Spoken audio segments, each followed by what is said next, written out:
माननीय सदस्य श्री चंद्रशेखर जी। मैडम धन्यवाद। सभापति महोदया,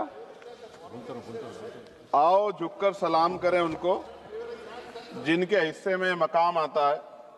बहुत खुशनसीब होते हैं वो लोग जिनका लहू देश के काम आता है। मैं सबसे पहले ऑपरेशन सिंदूर में जो हमारे देश की सेना है उसने जो पराक्रम दिखाया, शौर्य दिखाया, उसके लिए उनको सैल्यूट करता हूं, जय भीम करता हूं। और पहलगांव हमले में जो निर्दोष हमारे नागरिक शहीद हुए या अन्य जो लोग उसके बाद सीज फायर के बाद जो शहीद हुए, उन सभी लोगों के लिए प्रार्थना करता हूं कि उनके परिवारों को कुदरत दुख सहने की शक्ति दे। महोदया, मेरे कुछ सवाल हैं सरकार से। क्या सरकार यह स्पष्ट कर सकती है कि आतंकियों को भारत क्षेत्र में प्रवेश और पहलगाम जैसे पर्यटन स्थल पर पहुंचने में किसने मदद की? क्या सुरक्षा एजेंसियों को इस हमले की पहले से कोई खुफिया इनपुट प्राप्त हुए थे? यदि हां तो उन पर क्या कार्रवाई हुई? पहलगाम हमले में शहीद हुए नागरिकों और स्थानीय ड्राइवर माजिद खान के परिजनों को सरकार द्वारा क्या मुआवजा और सहायता दिया गई? क्या सरकार पर्यटकों की सुरक्षा सुनिश्चित करने के लिए विशेष स्टैंडर्ड ऑपरेटिंग प्रोसीजर लागू कर रही है? क्या भारत सरकार ने अंतर्राष्ट्रीय मंचों पर यह मांग रखी है कि जब तक पाकिस्तान आतंकवाद पर कठोर कार्रवाई नहीं करता तब तक उसे किसी प्रकार की आर्थिक सहायता न दी जाए?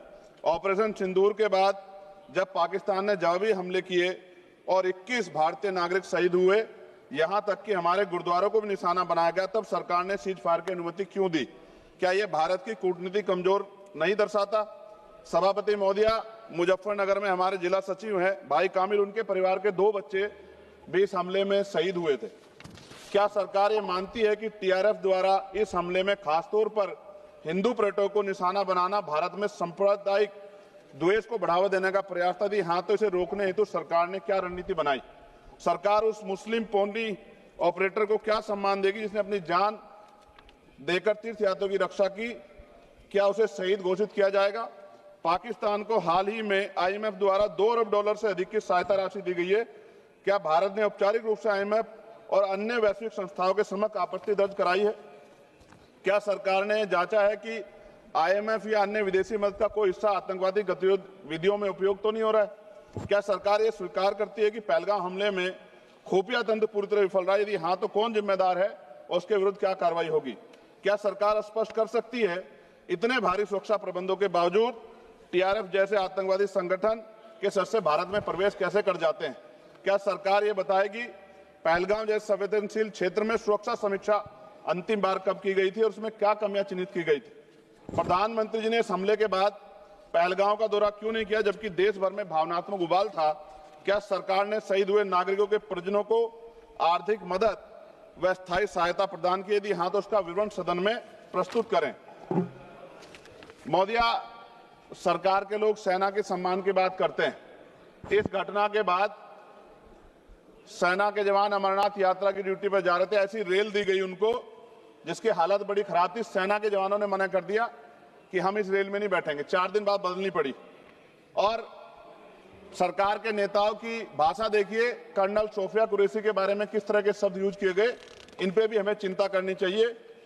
देश की सेना के लिए मेरी मांग है महोदया कि सेना और अर्धसैनिक बलों के वेतन को टैक्स मुक्त किया जाए, बैटल ऑफ ऑनर से सम्मानित, क्योंकि ये इस समय ऐसा विषय चल रहा है कि देश की सेना पे हमें गौरव है, गर्व है, लेकिन जिस तरह से आतंकवादी गतिविधियां बढ़ी है, मेरी मांग है कि बैटल ऑफ ऑनर से सम्मानित चमार रेजिमेंट को बहाल किया जाए, Gurjar regiment, Mehtar regiment, Yadav regiment बनाए जाए, क्योंकि देश का जो किसान का मेरा उसके अंदर देश का जो गांव में रहने वाला जो व्यक्ति है उसके अंदर देश प्रेम का जज्बा बहुत जबरदस्त है।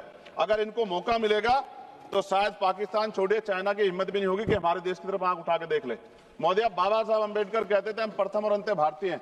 भारत की आन पे जब आंच आती है तो जिस तरह इस बार प्रदर्शन हुआ, एकजुट रहा देश, सारा विपक्ष हो पक्ष हो सब एकजुट रहे, ऐसे हमें एकजुट रहना चाहिए। अगर हम एकजुट रहेंगे तभी हम आतंकवादियों से लड़ पाएंगे। महोदया, 1965, 71, 1999 के युद्ध में किसी भी अरब देश ने पाकिस्तान का साथ नहीं दिया था, लेकिन आज एक भी अरब कंट्री हमारे फेवर में नहीं खड़ी। क्या हमें अपनी फॉरेन पॉलिसी पे नहीं सोचना चाहिए कि ऐसा क्या हो गया है कि हमारी राजनीतिक जो भारतीय की लोकल राजनीति है, इसके चक्कर में क्या हमारी फॉरेन पॉलिसी या हमारे मित्रों को के मन में पीड़ा तो नहीं पहुंच रही है? पाकिस्तान ने कहा और आपने मान लिया, और आपने सीज फायर का आज रक्षा मंत्री जी को मैंने सुना, उन्होंने कहा भाई, उन्होंने कहा कि महाराज हाथ जोड़ते हैं, छोड़ो। उन्होंने कहा और आपने मान लिया, लेकिन फिर उसके बाद 10 तारीख को दोबारा से जो है ड्रोन उड़े और 15 लोग शहीद हुए, 43 लोग घायल हुए। हम अपने आम नागरिकों को क्यों, जबकि मान रहे हैं, मैंने रक्षा मंत्री जी को सुना, वो कह रहे हैं कि ऑपरेशन सिंदूर खत्म नहीं हुआ, ये रोका गया। इसका मतलब हमें खतरा है कि दोबारा भी हमला हो सकता है। पाकिस्तान अपनी हरकतों से बाज नहीं आ रहा, तो हम अपने आम नागरिकों को और सेना के जवानों के जीवन को खतरे में क्यों डाल रहे हैं भविष्य में? क्या हमें इसके पुख्ता और परमानेंट इंतजाम नहीं करने चाहिए? जैसे अगर सरकार को, मैंने कई बार सुना सरकार के लोग अखंड भारत की बात करते हैं, इससे अच्छा मौका आपको काम मिलता? पीओक्यू लेने के बाद हमारे उत्तर प्रदेश के मुख्यमंत्री बार बार कहते कि चुनाव में कह रहे थे 6 महीने के बाद पीओक्यू इधर होगा, अगर सरकार बन की, जनता ने तो मौका दे दिया, कहां है पीओक्यू? क्यों नहीं लेके आए इस बार आप लोग? तो पहली सीढ़ी तो इस बार ही चढ़ गए थे। जिस तरह से मीडिया ने माहौल बनाया था मोदिया, तो ऐसा लगा कि अगर देश की सेना ने जो हिम्मत जुटाई थी, सरकार मदद करती, तो माननीय नरेंद्र मोदी जी पाकिस्तान के भी प्राइम मिनिस्टर होते इसी बार, और फाइनेंस मिनिस्टर बैठी है हमारी, ये पाकिस्तान की फाइनेंस मिनिस्टर होती। इस तरह के हालात बने हुए थे और ऐसा मौका चूकना ही नहीं चाहिए था।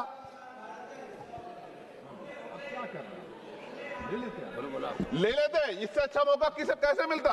पूरा देश एकजुट था। मोदी, मैं खत्म करूंगा, पूरा देश एकजुट था, इससे अच्छा मौका कहां था? लेकिन अब अमेरिका में बैठ के कोई देश के फैसले कर ले तो देश की गरिमा पे, संप्रभुता पे बहुत बड़ा हमला है। इसको हमें समझना चाहिए, हमें समझना चाहिए किसी की हैसियत नहीं है। भारत दुनिया में इकलौता ऐसा देश है जिसका कोई मुकाबला नहीं कर सकता है। यहाँ का 140 करोड़ देशवासी एकजुट खड़ा है और सबको जवाब दे सकता है। मोदी, आज खत्म करते हुए कहूंगा, अमरनाथ की यात्रा आ रही है अगस्त के फर्स्ट वीक में, चल भी रही है, नहीं चल रही। अनुराग भाई, आपको बोलने का मौका नहीं दिया, आप ये नाराजगी मेरे ऊपर मत उतारो। आप लड़ो ना उनसे, आप लड़ो चेयर से, मुझे काहे को करना। खत्म हो रही है अमरनाथ की यात्रा, खत्म होने वाले, सुरक्षा के पुख्ता इंतजाम होने चाहिए और दोबारा ऐसी कोई घटना ना हो। लेकिन अंत में महोदय मैं कहूंगा, आम लोगों की जान भी गई, क्या सरकार ने उन परिवारों को मुआवजा दिया है?